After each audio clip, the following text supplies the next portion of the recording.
सकाळची अशी गोडाची सुरुवात झालेली आहे. मी माझी अंघोळ केली, झाडून वगैरे सगळं झालं होतं. आता सगळ्यांनी ब्रश वगैरे केलं होतं. लगेच चाय ठेवली आणि रात्री दूध आणलं होतं ते गरम करायला ठेवलं. रात्री गरम करून ठेवलं होतं, पण सकाळी पण गरम केलं. लगेच चाय ठेवली, चाय बनवली.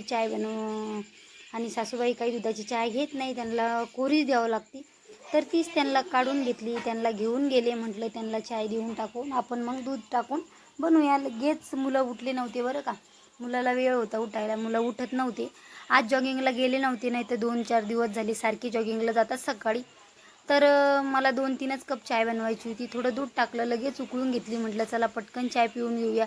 आणि मुलांनी नंतर त्यांची नंतर चाय बिस्किट खाल्लं होतं. मी माझंच करून घेतलं होतं.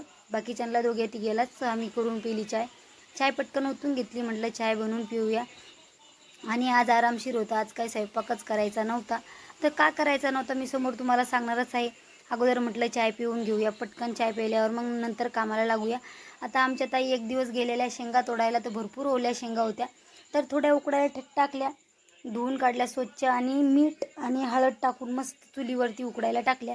म्हटलं चांगल्या शिजून झाल्याच्या नंतर खाऊया. खूप चवदार लागत्या बरं का. आता आपण 10 रुपयाच्या खातो ट्रेनमध्ये, पण या घरी बनवले आम्ही.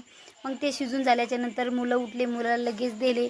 आणि आज मस्त पापड्या तळायला घेतल्या. उपास होता तर थोडे चिप्स होते, थोडे उपासाच्या कुरड्या होत्या, तेच तळणं चालू होत्या. भरपूर तळल्या आणि मुलाला दिलं चला